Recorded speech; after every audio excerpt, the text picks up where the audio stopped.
Assalamualaikum warahmatullahi wabarakatuh. Perkenalkan, nama saya Yulianti Nangka dengan NIM A1C22279, kelas B Prodi S1 Keperawatan angkatan 2022. Di sini saya akan mempresentasikan materi tentang gangguan fase tidur tertunda atau biasa disebut dengan DSPD guna memenuhi tugas mata kuliah pemenuhan kebutuhan dasar manusia.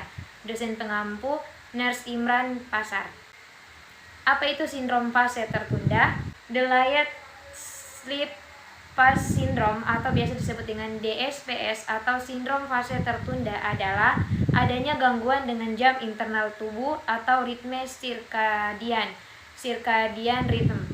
Penyebabnya tidak bisa terlelap pada waktu tidur normal, justru cenderung mundur setidaknya 2 jam yang menyebabkan insomnia dan mengantuk berat. Sebagai contoh, seseorang dengan gangguan sindrom fase tidur tertunda mungkin tertidur setelah lewat tengah malam. Lalu ia akan mengalami kesulitan bangun di pagi hari untuk sekolah atau bekerja. Beberapa ciri DSPD yang membedakannya dengan gangguan tidur lainnya yaitu orang dengan DSPD setidaknya memiliki kemampuan normal dan seringkali jauh lebih besar dari biasanya untuk tidur di pagi hari dan terkadang juga di sore hari.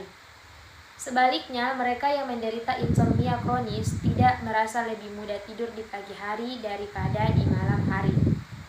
Orang dengan DSPD tertidur kurang lebih pada waktu yang sama setiap malam dan tidur datang cukup cepat jika orang tersebut mendekati waktu biasanya mereka tertidur.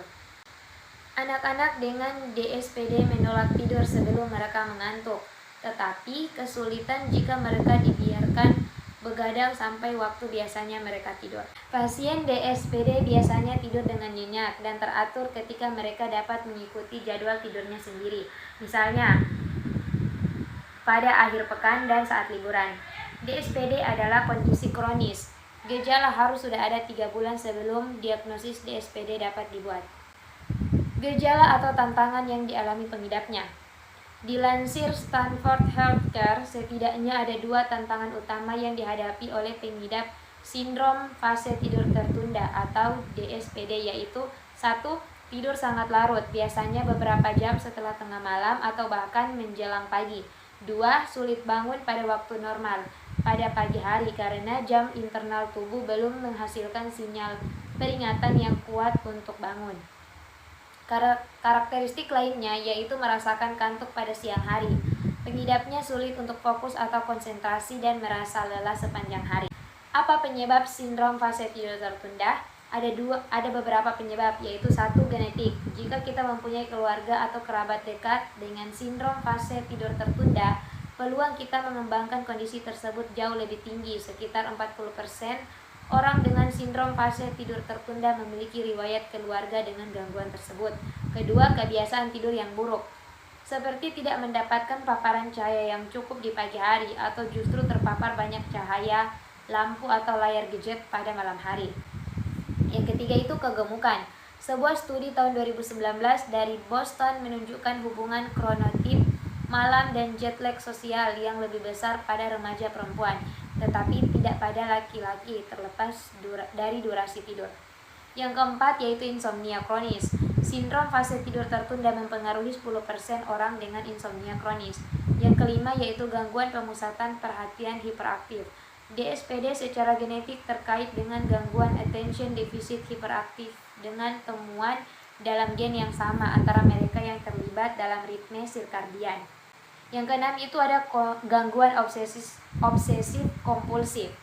Orang dengan gangguan obsesif kompulsif juga didiagnosis dengan DSPD pada tingkat yang jauh lebih tinggi daripada masyarakat umum. Yang ketujuh itu ada cedera kepala. Ada beberapa kasus DSPD yang terdokumentasi berkembang setelah cedera kepala traumatis. Diagnosis sindrom fase tidur tertunda. Yang pertama itu mengecek riwayat medis, apakah ada anggota keluarga yang mengidap sindrom ini. Yang kedua itu mencatat kapan waktu kita tidur dan bangun setiap harinya. Yang ketiga, memakai perangkat yang dipasang di pergelangan tangan seperti smartwatch untuk melacak pola tidur bangun.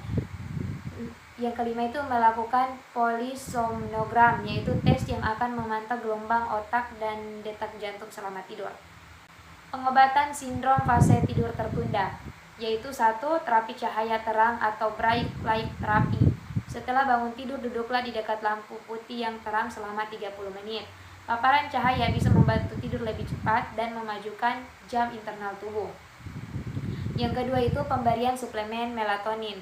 Dokter mungkin menyarankan kita mengonsumsi melatonin, yaitu hormon yang mengontrol siklus tidur bangun. Dosis dan waktu konsumsi suplemen berbeda untuk setiap individu. Yang ketiga yaitu kronoterapi, yaitu mengatur ulang ritme sirkadian dengan menunda waktu tidur secara perlahan, yaitu sekitar 2 jam dan dilakukan selama beberapa hari. Namun kerugiannya adalah mengganggu aktivitas normal, di mana jam tidur kita akan terbalik selama beberapa saat. Yang keempat yaitu memajukan jam internal tubuh. Setiap malam kita akan tidur 15 menit lebih awal. Tujuannya supaya jam tidur maju dan kita bisa bangun lebih pagi. Yang kelima yaitu menghindari beberapa hal sebelum tidur, seperti menghindari barang elektronik, kafein, alkohol, tembakau, dan olahraga berat. Sekian presentasi dari saya, lebih dan kurangnya saya mohon maaf. Terima kasih. Wassalamualaikum warahmatullahi wabarakatuh.